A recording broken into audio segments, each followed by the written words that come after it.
আৰু বিজেপিৰ লগত একেলগতে থকা অসম গণ পৰিষদক সংখ্যালঘু মানুহে ভোট দিয়াটো উচিত নে অনুচিত? মাতবোল নাই আপোনালোকে কওক যে সংখ্যালঘু মানুহে বিজেপিৰ লগত থকা বিজেপিৰ বন্ধু অসম গণ পৰিষদৰ হাতীৰ চিনত ভোট দিয়া উচিত নে অনুচিত? উচিত নে অনুচিত? উচিত নে অনুচিত? এতিয়া কোনোবাই মই কোৱা শুনিছো বোলে নাই নাই নাই নাই নাই আমাৰ দেশী মানুহবিলাকে দেশী মানুহবিলাকে বোলে কি নাম এজিপিৰ মানুহজনৰ নাম কি জাভেদ ইছলামক বোলে ভোট দিব লাগে।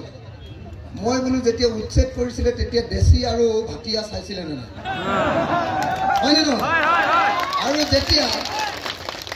আৰু যেতিয়া হিমন্ত বিশ্ব শৰ্মাই যেতিয়া বিধানসভাত কৈছিলে যে যেতিয়া মই ধুবুৰীলৈ যাওঁ, যেতিয়া মই গোৱালপাৰালৈ যাওঁ, যেতিয়া মই বৰপেটালৈ যাওঁ, মোৰ এনেকুৱা লাগে যেন মই অসমত থকা নাই।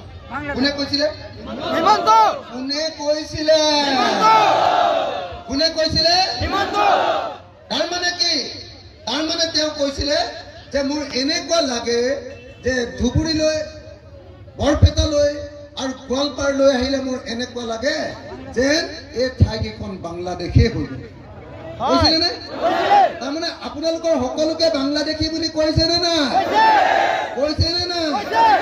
তেতিয়া হিমন্ত বিশ্ব শৰ্মাই কৈছিলে নেকি যে ইয়াৰ পৰা মই দেশী মানুহবিলাকক বাদ দি দিছো? কৈছিলে নেকি? কৈছিলে নেকি? অসমৰ সকলো সংখ্যালঘু মানুহ যিবিলাক ধুবুৰী, গোৱালপাৰা আৰু বৰপেটাত আছে তেওঁলোকক বিদেশী বুলি কোনে কৈছিলে? কোনে কৈছিলে? কোনে কৈছিলে? কোনে কৈছিলে? কোনে কৈছিলে? চবে নেমাতে যে কি হ'ল? মনে মনে বিজেপিক ভোট দিবলৈ মন আছে নেকি? নে বদৰ ভাই পাৰ্টি? কোনে কৈছিলে? কোনে কৈছিলে যে ধুবুৰী, বৰপেটা আৰু গোৱালপাৰাৰ মানুহবিলাক বিদেশী বুলি কোনে কৈছিলে? বাংলাদেশী বুলি কোনে কৈছিলে? কোনে কৈছিলে?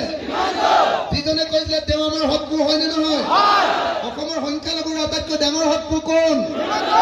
অসমৰ সংখ্যালঘুৰ আটাইতকৈ ডাঙৰ শত্ৰু কোন? অসমৰ সংখ্যালঘুৰ আটাইতকৈ ডাঙৰ শত্ৰু কোন? যেতিয়া অসমৰ মুখ্যমন্ত্ৰীজনে কৈ দিলে যে ধুবুৰীৰ মানুহ বাংলাদেশী, গোৱালপাৰাৰ মানুহ বাংলাদেশী, বৰপেটাৰ মানুহ বাংলাদেশী, তেতিয়া ধুবুৰী, বৰপেটাৰ, গোৱালপাৰাৰ মানুহ যদি অসমৰ বেলেগ ঠাইলৈ যায় তেতিয়াহ'লে তেওঁলোক শান্তিত থাকিবলৈ পাবনে? পাবনে নাপায়?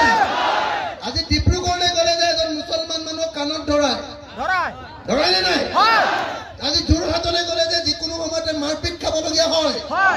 আজি গুৱাহাটীলৈ গ'লে যে শান্তিত থাকিবলৈ নাপায়।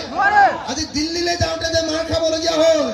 আজি বাংগালুৰুলৈ যাওঁতে যে মাৰ খাবলগীয়া হয় সংখ্যালঘুৱে। তাৰ কাৰণে বিজেপি জগৰীয়া হয় নে নহয়? হয় নে নহয়? হয় নে নহয়? হয় নে নহয়?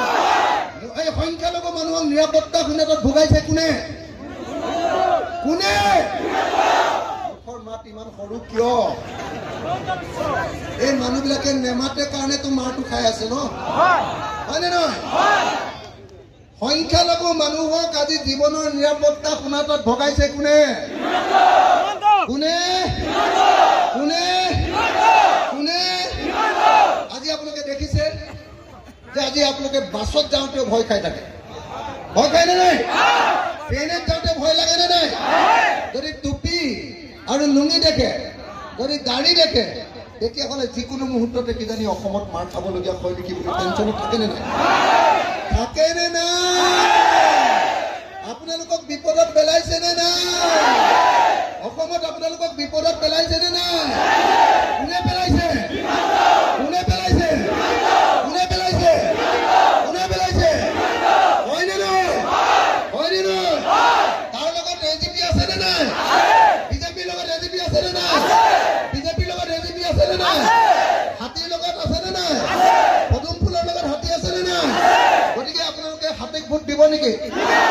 কোনোবাই দিব নেকি? কোনোবাই দিব নেকি? কোনোবাই দিব নেকি? দিব নেকি? মই ওপৰৰ মানুহে কৰিছো, হয় নে নহয় কথাটো? হয় নে নহয়? হয় নে নহয়? হয় নে নহয়? এতিয়াহে মাত